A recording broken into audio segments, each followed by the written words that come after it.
Excited to see you, man. You look great. The suit looks great on you. I have to ask, man. That fight Saturday was pretty crazy. I got to ask, what was your take? That punch was pretty insane, man. Under 2 minutes. What are your thoughts? Great knockout. Yeah. Highlight reel. Fantastic. Well done. Do you think that the heavyweight boxing is not just about knocking someone out? Because when you can't land their punches, as we saw when Deontay Wilder fought the Gypsy King, you lose. You did something last year that many people, I'm sure you've seen the analogies, the memes of you as the Undertaker, man. You went down twice, you got up. No one has done that.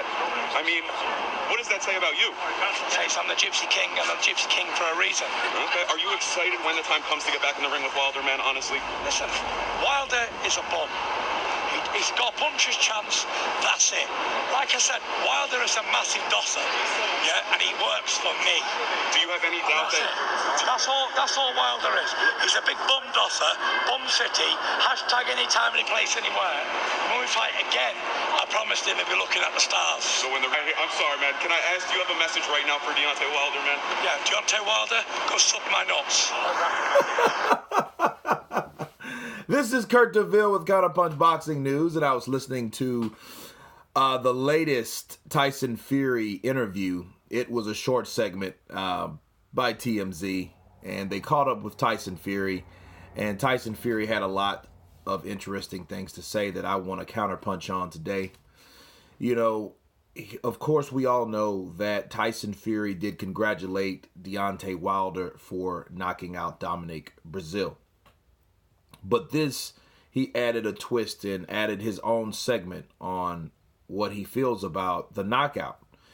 He says boxing is not about knockouts. It's not all about knockouts. Because when you don't land the big punch, what do? And the funny thing about when Fury fought Wilder, those questions came about. They arose. What happens when you don't land those big punches? See, that fight was a pure example of when you rely only on power or speed and determination, because he was determined, but you can tell Deontay was frustrated.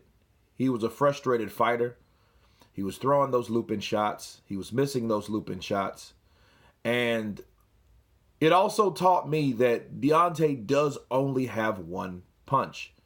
He's a one-sided fighter.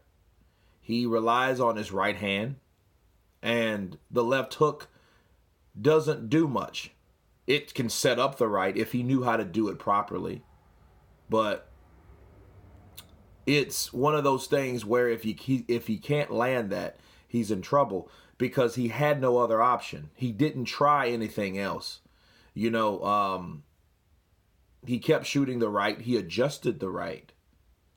But in the end result, if he can't put that fighter down, it's always going to be a question on what else can he do with that opponent.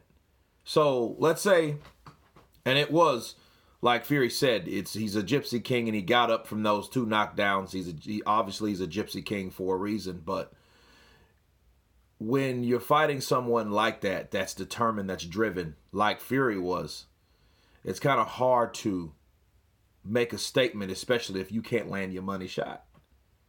You know, Wilder had a lot of opportunities, and he missed a lot of those opportunities. Now, we could talk about the knockdowns. The knockdowns were impressive, but here's the deal.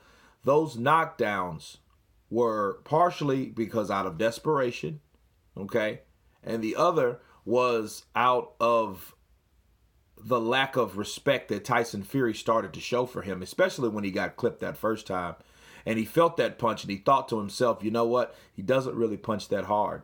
And a lot of people thought that. Dominic Breazeale thought that shit. He underestimated Deontay Wilder. And by underestimating him, that's how a lot of people get knocked out. Because they feel, oh, man, he doesn't hit that hard. Because look at Dominic Breazeale. He just put his guard up. You know, him and Deontay, they do the same thing. They put their guard up when someone comes in with an attack. And Dominic Breazeale, he weathered that first storm on that first attack, and he starts swinging back himself.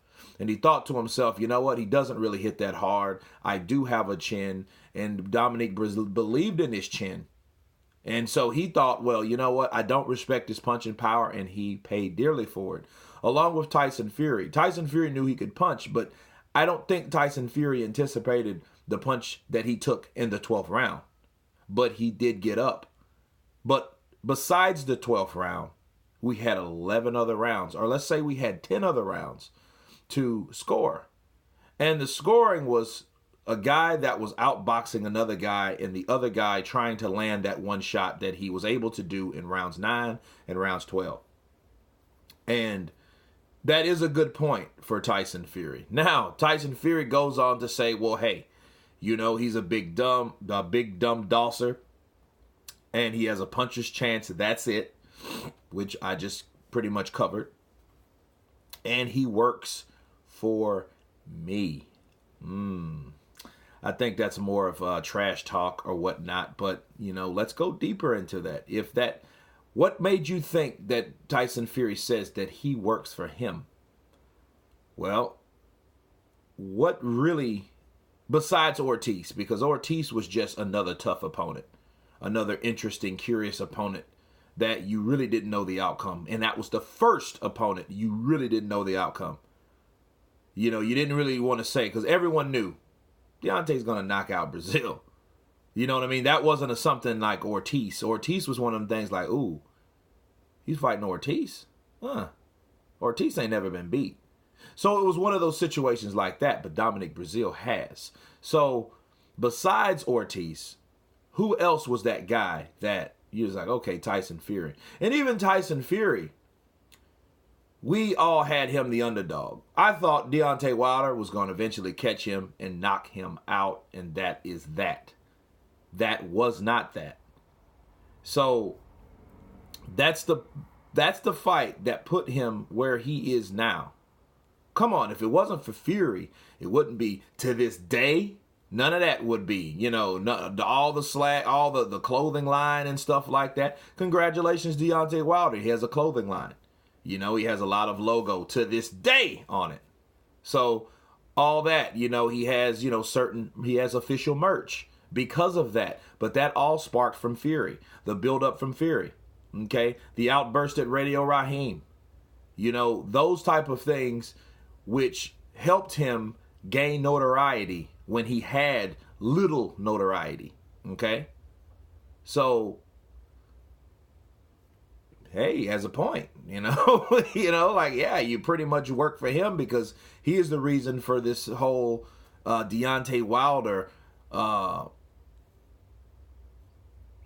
It's just like this Deontay Wilder phenomenon, okay, you know, and this crusade rather, you know, of Deontay Wilder and his fans and stuff, and you know, he's knocking people out, and the knockout looked really impressive. You know, it was like one of those MMA things.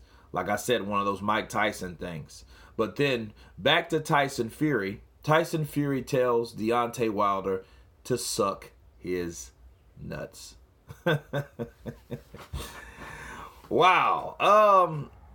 I don't know. Maybe I want to hear him respond to Dillian Whyte, because Dillian Whyte did not like the comments that Tyson Fury stated. I don't know. Well, you know, because that he was rather, I don't know. Maybe he was rather respectful of Deontay after the knockout. You know, it was impressive. So, I mean, what can you do? You know, if you came talking shit, you would be considered a hater. You know what I mean? Because, I mean, it was an impressive knockout. He did it in one round. Job well done. But anyway, you guys tell me what you think about Tyson Fury's interview. Of course, please subscribe. And you guys been Counterpunch. Peace.